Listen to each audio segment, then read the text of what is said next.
Et est-ce que Jésus s'est déjà promené sur terre avant sa naissance? Ça paraît fou, n'est-ce pas? Est-ce que Jésus s'est déjà promené avant sa naissance? Eh bien, selon la Bible, nous allons examiner ce que cela signifie dans les Écritures lorsqu'elles annoncent que l'ange de l'Éternel est apparu. Eh bien, nous allons le découvrir. Donc, alors que nous examinons ensemble la parole de Dieu, il y a ce fil conducteur remarquable qui traverse tout, de la Genèse à l'Apocalypse. Et c'est ce titre, cette description, cette étiquette de celui qui est appelé l'ange de l'Éternel. Et la première chose que nous voulons souligner est celle-ci. C'est dans le chapitre 8 de Jean. Notez bien cela, s'il vous plaît. Bien sûr, les scribes, les pharisiens, ils attaquent Jésus à chaque tournant. C'est ce qu'ils faisaient. Je leur suis en fait reconnaissant, car c'est à cause de leur manigance qu'ils ont posé toutes sortes de questions de type athée concernant la divinité de Jésus. Et il les a confondus à chaque fois avec ses réponses, ses vérités et sa sagesse éternelle. Et donc nous sommes reconnaissants dans le chapitre 8 de Jean. Ils essaient de dire à Jésus que c'est eux la hiérarchie religieuse, qu'ils sont les enfants d'Abraham, qu'ils sont les vrais.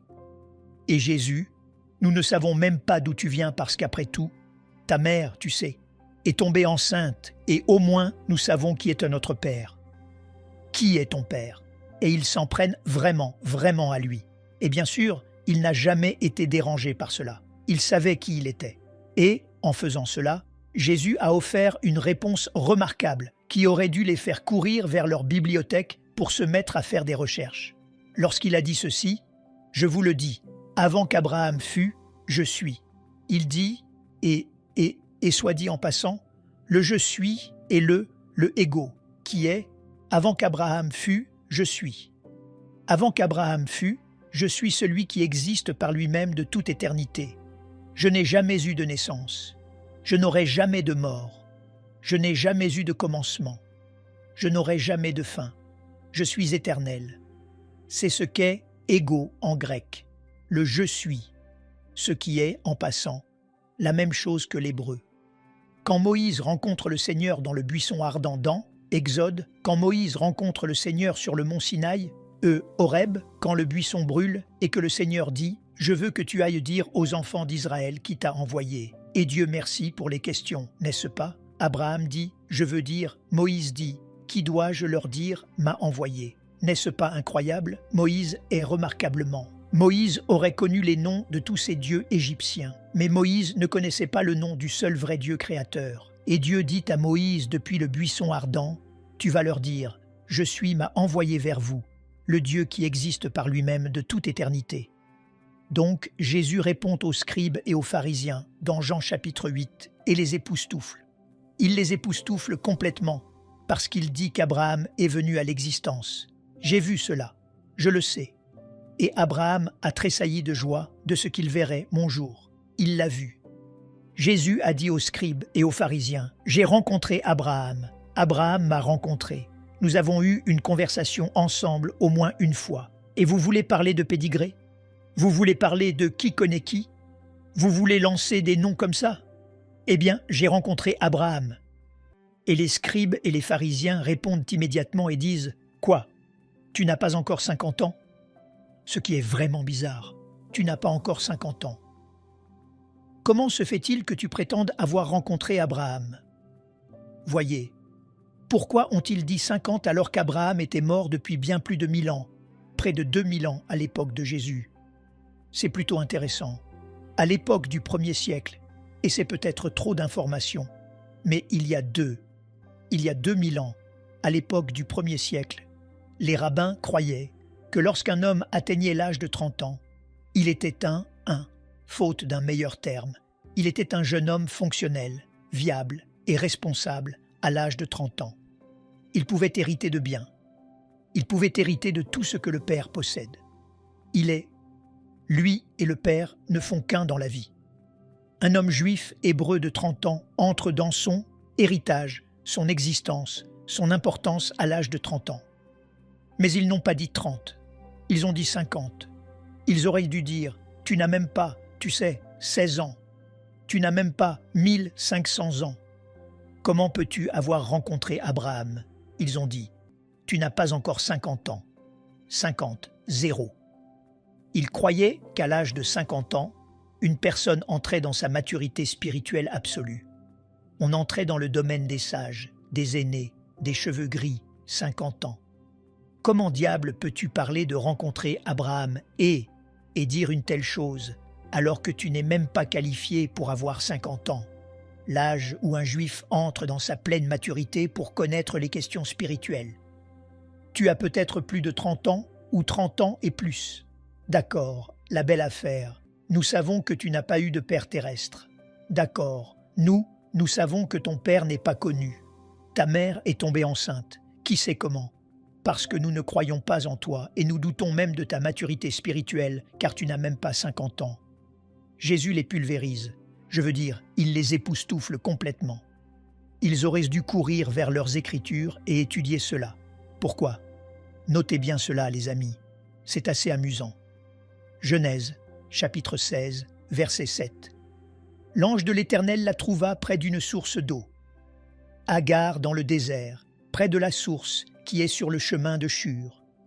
L'ange de l'Éternel. Il y a des anges qui servent le Seigneur. Il y a des anges qui accomplissent le ministère du Seigneur. Il y a des anges qui sont autour du trône de Dieu.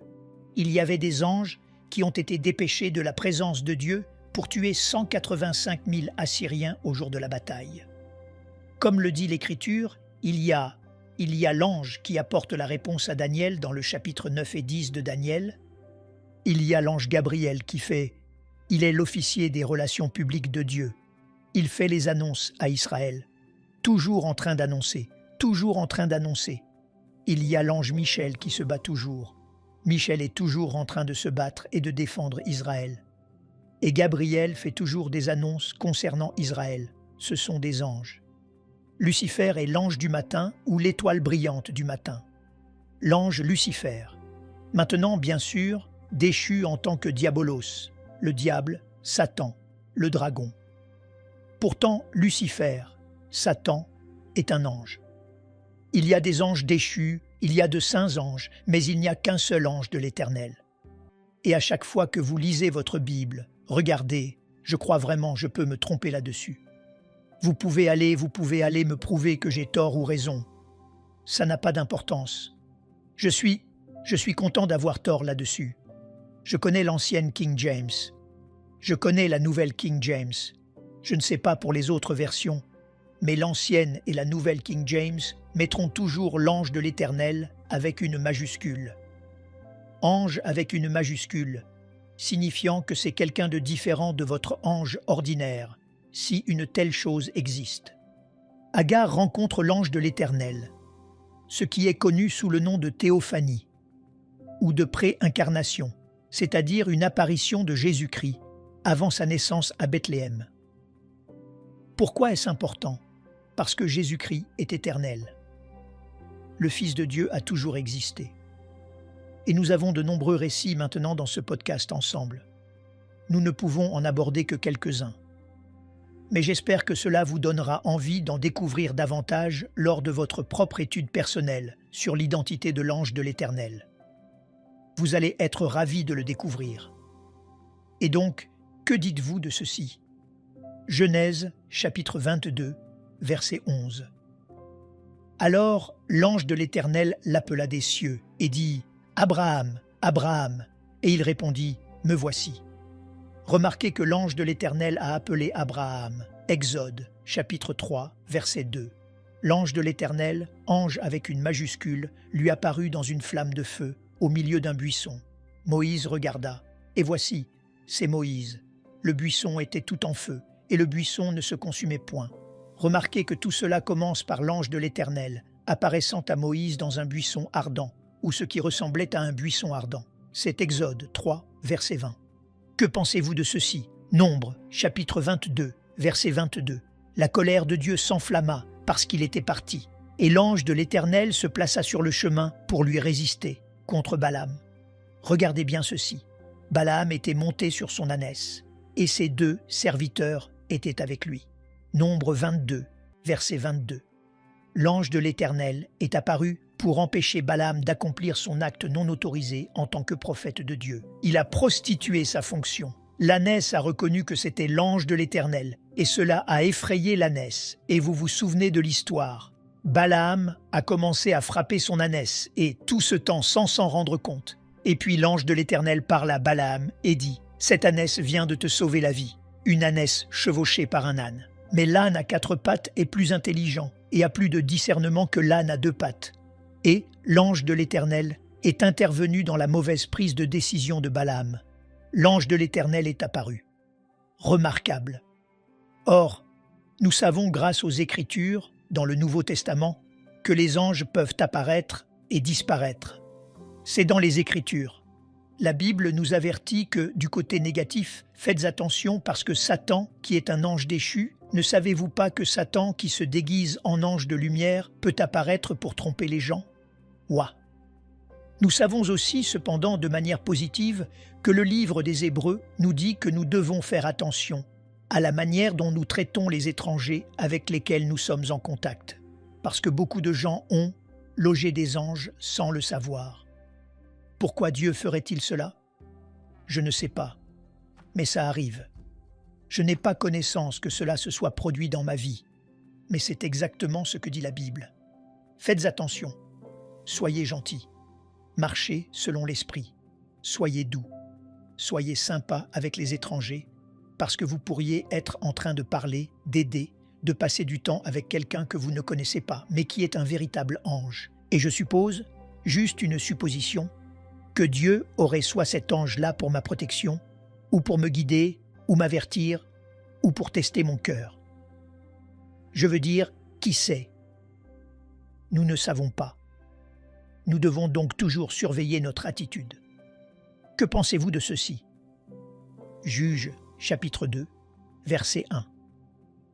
L'ange de l'Éternel monta de Gilgal à Bokim et dit « Je vous ai dit, je vous ai fait monter d'Égypte, et je vous ai amené dans le pays que j'ai juré à vos pères de vous donner.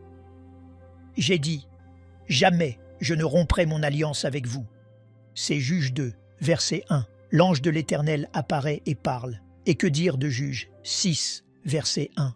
Puis vint l'ange de l'Éternel, et il s'assit sous le térébinthe d'Ophra. Et regardez ce qui se passe.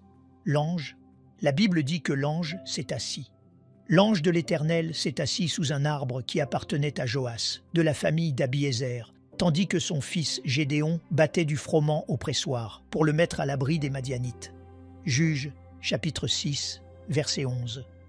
Voici une description où il est écrit que l'ange de l'Éternel s'est assis sous un arbre, une manifestation. Nous savons que nous verrons cela bientôt. Il ressemblait à un gars normal. Il ne brillait pas. Il avait l'air normal, mais c'était l'ange de l'Éternel. Juges 13, verset 3.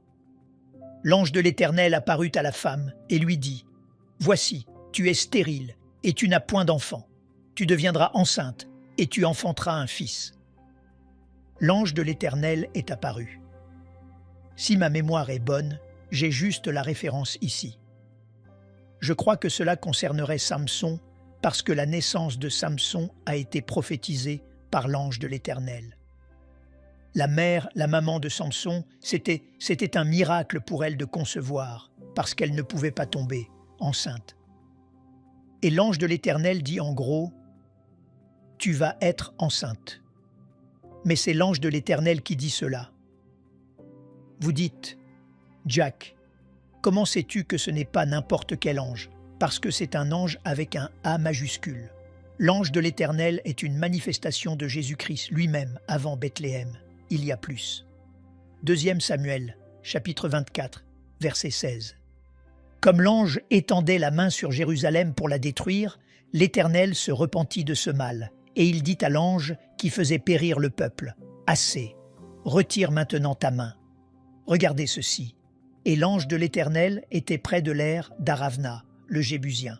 C'est 2 Samuel 24, verset 16. Vous dites, eh bien, c'est un peu bizarre. C'est cohérent parce que lorsque vous lisez Ésaïe du chapitre 60 jusqu'au chapitre 66, lorsque vous lisez Joël chapitre 2 et 3, lorsque vous lisez Apocalypse, chapitres 19 à 22, vous y avez des passages qui ne décrivent nul autre que celui qui est l'ange de l'Éternel, qui est celui qui a sur sa cuisse, sur son vêtement, écrit « Roi des rois et Seigneur des seigneurs ». Son vêtement est éclaboussé de sang, parce qu'il fait la guerre à ceux qui attaquent son peuple, Israël. Il combattra pour Israël, dit l'Écriture, comme il l'a fait au jour de la bataille. Et dans Apocalypse 19, il vient pour rassembler son Église qui est au ciel. La porte s'ouvre et nous sortons du ciel. Apocalypse 19, alors qu'il revient sur terre et qu'il frappera la terre de sa colère, avec la parole de sa bouche comme une épée aiguë qui sort de sa bouche pour juger les nations. Et tout cela, soit dit en passant, commence avec la destruction de l'Antéchrist à Megiddo, ou Armageddon. 1er Roi 19, verset 7. L'ange de l'Éternel vint une seconde fois, le toucha et dit « Lève-toi, mange, car le chemin est trop long pour toi. » En parlant d'Élie, l'ange de l'Éternel l'a servi. C'est différent d'ailleurs. Quand les anges sont venus et ont servi Jésus dans le jardin de Gethsémané, c'étaient des anges, pas de problème. L'ange de l'Éternel, comme je le souligne, chaque fois que cela se produit dans les Écritures, redressez-vous et prêtez attention, notez-le, surlignez-le, entourez-le, cherchez ce mot et découvrez que Jésus, mes amis, en particulier ceux d'entre vous qui sont liés dans les sectes, Jésus n'est pas un ange, Jésus n'est pas un être créé, Jésus est l'angélos de l'Éternel, il est le porte-parole, il est le logos, la parole de Dieu, l'ange de l'Éternel. 1er Roi 19, verset 35. Il arriva, une certaine nuit, que l'ange de l'Éternel sortit et frappa dans le camp des Assyriens 185 000 hommes. Et quand on se leva de bon matin, voici, c'étaient tous leurs corps qui étaient là, tous morts. Aïe! Ouah! C'est face à des passages comme ça que les gens disent « Je ne lis pas l'Ancien Testament. Le Dieu de l'Ancien Testament me fait peur. Je lis le Nouveau Testament. J'aime ce Dieu-là. » C'est le même Dieu. C'est le même Dieu, des dispensations différentes. L'économie de l'Ancien Testament était dirigée par la parole de Dieu et Dieu entrait en relation avec l'humanité d'une manière différente, d'une certaine façon. Tout cela menant à l'accomplissement de l'Ancien dans la révélation du Nouveau. C'est le même Dieu. C'est pourquoi, pendant cette ère de grâce, appelez ça cette dispensation de la grâce, comme le disent d'Éphésiens chapitre 1 et 2, dispensation. Les gens se mettent tous dans tous leurs états quand ils entendent « Oh, dispensation, oh mon Dieu !» Et le mot dispensation est dans la Bible, les amis. Et en ce moment, vous et moi, sommes dans la dispensation de la grâce. Il apparaît, il me semble, si je comprends bien la prophétie biblique, que la dispensation de la grâce a commencé à la naissance de l'Église, où vous pourriez aller plus loin et dire au début du ministère de Jésus, mais certainement à la Pentecôte. Ensuite, l'évangile de la grâce se répand sur toute la terre. Il se répand depuis 2000 ans. Et je crois que l'évangile de la grâce, tel que nous le connaissons dans cette dispensation, se termine au moment de l'enlèvement. Ensuite, Dieu se concentre sur Israël, le salut de son peuple, ceux qui croiront, et il finit par les utiliser, eux et 144 000 d'entre eux et plus, pour présenter l'Évangile jusqu'aux extrémités de la terre. Et ce sera une étude pour une autre fois, mais gardez bien cela à l'esprit. 2e Roi, chapitre 1, verset 3. Mais l'ange de l'Éternel dit à Élie, le Tishbite, « Lève-toi, monte à la rencontre des messagers du roi de Samarie, et dis-leur, est-ce parce qu'il n'y a point de Dieu en Israël que vous allez consulter Baal-Zébub, Dieu d'Écron ?» L'ange de l'Éternel apparaît. 2e Roi, chapitre 19, verset 35. Je pensais avoir lu celui-là, peut-être pas. Ouais, je l'ai déjà lu. 2e Chronique, chapitre 21. 2e Chronique 21 à partir du verset 12, soit 3 années de famine. C'est le défi. Même tu vas soit avoir 3 années de famine ou 3 mois pendant lesquels tu seras détruit par tes adversaires et atteint par l'épée de tes ennemis. Ou 3e option. Sinon, pendant 3 jours, l'épée de l'Éternel et la peste seront dans le pays, et l'ange de l'Éternel portera la destruction dans tout le territoire d'Israël. Vois maintenant quelle réponse je dois porter à celui qui m'envoie, l'Éternel, avec une majuscule. Et c'est l'ange de l'Éternel qui parle à David concernant sa transgression. Parce que tu as péché, tu vas être châtié. Tu peux choisir comment. Et cela venait de l'ange de l'Éternel. Puissant. J'ai presque fini, les amis. L'ange de l'Éternel. Désolé. C'est Psaume 34, verset 7. L'ange de l'Éternel campe autour de ceux qui le craignent et il les arrache au danger. J'adore ça. Vous savez ce qui est génial avec ça? C'est le psaume. Psaume 34, verset 7. Vous savez ce qui est super là-dedans? Vous rappelez-vous quand Dieu a dit à Moïse « Je veux que vous allez quitter l'Égypte, d'accord? Vous allez partir, vous allez aller dans le désert. » Et Moïse a dit « D'accord, tout ça c'est très bien, mais je ne vais pas y aller avec un ange. Je ne veux pas d'un ange. » Il a dit « Je ne partirai pas à moins que tu n'ailles avec nous. » N'est-ce pas formidable? Moïse a dit « Je n'y vais pas à moins que tu ne viennes avec nous. » Et le Seigneur a dit « Je vais avec toi, je vais te conduire. » J'adore ça. Comment l'a-t-il fait? Par l'ange de l'Éternel. Psaume 35, versets 5 et 6. Psaume 35, versets 5 et 6. Qu'ils soient comme la balle emportée par le vent, et que l'ange de l'Éternel les chasse. Le mot « chasser » est ce que vous pouvez imaginer. Les poursuivre. Que leur route soit ténébreuse et glissante, et que l'ange de l'Éternel les poursuive. Ça fait peur d'y penser, n'est-ce pas? C'est le psaume 35, versets 5 et 6. Ouah! Vous savez, je vais m'autoriser, je vais m'interrompre et glisser ceci ici, où je crois que c'est l'avertissement qui est dans Ézéchiel. Je me trompe peut-être là-dessus, mais il me vient à l'esprit que, parce que les enfants d'Israël dans le désert ont refusé de faire confiance à Dieu. Vous savez, écoutez, quand nous ne faisons pas confiance à Dieu, je vais être direct. Quand vous et moi, nous faisons confiance à nous-mêmes, c'est parce que nous nous fions à notre propre autorité. Quand vous faites confiance à quelqu'un d'autre, vous vous fiez à son autorité. Quand vous ne vous faites pas confiance, vous ne comptez pas sur votre autorité. Quand vous ne faites pas confiance aux autres, vous ne comptez pas sur leur autorité. C'est acceptable, je suppose. Mais quand vous ne faites pas confiance à Dieu, vous êtes... Tout ce qui concerne le fait de ne pas faire confiance à Dieu signifie ceci. Vous ne croyez pas en son autorité, c'est ce que cela veut dire. Vous dites « J'aime Dieu, j'obéis à Dieu ». En êtes-vous sûr? Vous inquiétez-vous de choses pour lesquelles Dieu a dit de ne pas s'inquiéter? Quand Dieu dit « Je ne te délaisserai point et je ne t'abandonnerai point », et que maintenant vous avez peur que Dieu vous délaisse et vous abandonne, vous ne lui faites pas confiance. Vous lui dites qu'il n'est pas vrai, qu'il ne tient pas sa parole, qu'on ne peut pas lui faire confiance, qu'il n'est pas honnête. Ouah! Eh bien, quand les Écritures nous disent qu'il ne nous délaissera jamais, ni ne nous abandonnera, c'est magnifique, c'est génial. Il est lié par sa parole. Vous savez, dans le psaume 138, la Bible nous dit qu'il honorera sa parole au-dessus de son propre nom. C'est énorme, parce qu'il n'y a aucun autre nom donné parmi les hommes par lequel nous devions être sauvés. Et qu'au nom de Jésus, tout genou fléchira et toute langue confessera que Jésus-Christ, qui est l'ange de l'Éternel, que quiconque confesse que Jésus-Christ est Seigneur, à la gloire de Dieu le Père, sera sauvé. Ésaïe 37, verset 6. L'ange de l'Éternel sortit et frappa dans le camp des Assyriens 185 000 hommes. Nous avons lu cela plus tôt. Et quand on se leva le matin, voici, c'était tout décor mort. Qu'en est-il de Zacharie 1, verset 12? Zacharie 1, verset 12. Alors l'ange de l'Éternel prit la parole et dit, « Éternel des armées, jusques à quand n'auras-tu pas compassion de Jérusalem et des villes de Juda ?» C'est le Christ qui intercède, contre lesquels tu es irrité depuis 70 ans? L'ange de l'Éternel en plein ministère.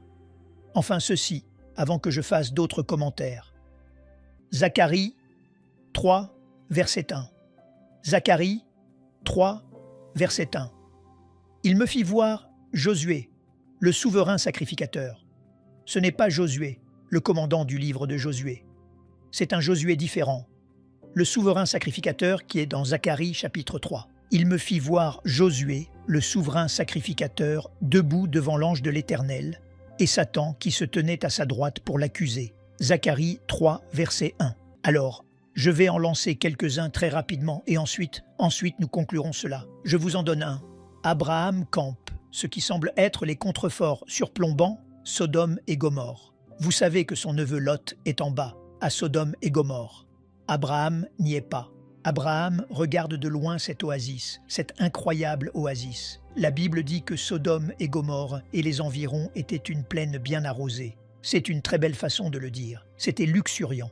C'est là que Lot vivait, pas Abraham. Mais la Bible nous dit que ces trois, disons simplement, je le dirais comme ça, nous allons en quelque sorte regarder cela comme à travers les yeux d'Abraham.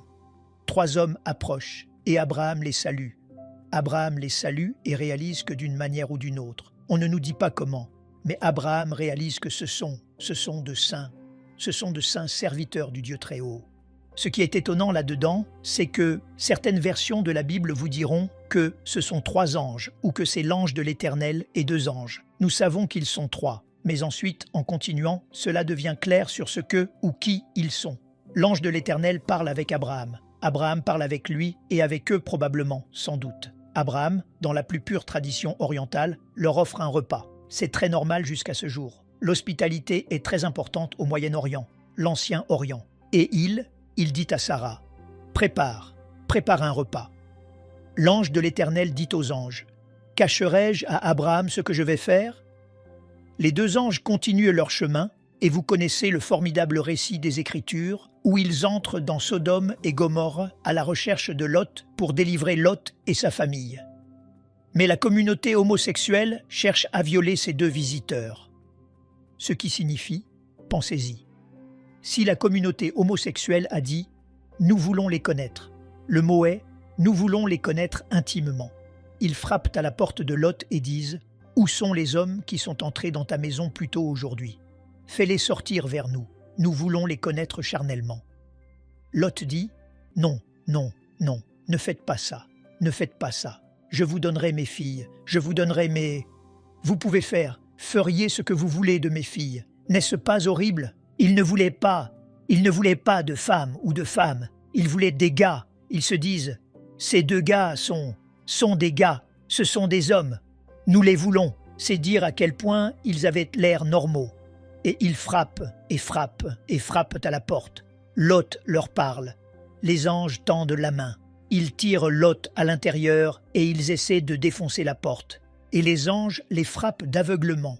Cela ne les a pas empêchés d'essayer de commettre cette horrible immoralité sexuelle. Mais les anges, dit la Bible, les ont frappés d'aveuglement. Les anges ont fait sortir Lot, ses enfants et sa femme. Mais la Bible nous dit qu'au moment de partir, la femme de Lot a regardé en arrière. Or, Dieu n'est pas en colère, impoli, méchant et colérique envers les hommes. Dieu l'a transformée en une statue de sel et l'a tuée parce qu'elle a regardé en arrière. Elle n'a pas regardé en arrière pour voir ou pour observer la destruction de l'endroit. Elle a regardé en arrière parce que c'était sa place. C'est le monde qu'elle aimait. Elle voulait ce monde. Et elle a été, selon la Bible, transformée en une statue de sel. Lot a continué de sortir. Les anges ont fait pleuvoir du feu et du soufre et ont consumé Sodome et Gomorrhe. Pendant tout ce temps, l'ange de l'Éternel est resté assis avec Abraham. Ce n'étaient pas trois anges, c'étaient deux anges dirigés par l'ange de l'Éternel, qui est le Christ lui-même. Une Christophanie, une théophanie. Ce n'est pas inhabituel dans l'Ancien Testament, ce qui signifie que nous devons lire nos Bibles un peu plus lentement lorsque nous parcourons les Écritures. Et comme le psaume 40, et le livre des Hébreux s'en fait l'écho et le répète. Voici, je viens, dans le rouleau du livre, il est question de moi. En parlant du Christ, c'est vrai. L'ange de l'Éternel n'est autre que Jésus-Christ, avant qu'il ne naisse en tant qu'homme à Bethléem. Saisissez bien quand je dis homme, est né comme un bébé venant dans ce monde, prenant sur lui la forme d'un homme, de l'humanité devenant l'un de nous. N'est-ce pas incroyable? Alors que je termine maintenant. À la droite de Dieu, le Père, se trouve Dieu le Fils, un homme glorifié. Vous êtes-vous déjà arrêté pour y penser? Jésus-Christ est 100% Dieu. il l'a toujours été. Mais il est aussi 100% homme depuis qu'il a été conçu à Bethléem. Jusqu'à aujourd'hui, à la droite de Dieu, se trouve votre intercesseur et le mien, notre avocat. C'est pourquoi Paul a dit à Timothée qu'il y a un seul médiateur entre Dieu et les hommes. C'est Jésus-Christ homme. Jésus-Christ homme, l'homme, le Christ humain, le Messie, Yahushua, Yeshua, Yah, Jésus, le Dieu éternel. Écoutez, j'espère que cela a été une bénédiction pour vous. Nous aimerions vraiment que vous fassiez savoir à d'autres personnes si des podcasts comme celui-ci vous aident. Vous pouvez simplement nous donner un immense encouragement en activant les notifications, en parlant aux autres. Que Dieu vous bénisse, les amis. À la prochaine. Nous aimerions vous donner l'opportunité de faire de Jésus le Seigneur de votre vie. Voulez-vous bien prier avec moi? Dites Seigneur Jésus, je me repens de mes péchés. Viens dans mon cœur. Je fais de toi mon Seigneur et Sauveur. Et merci Seigneur pour le baptême du Saint-Esprit en moi. Dans le nom de Jésus.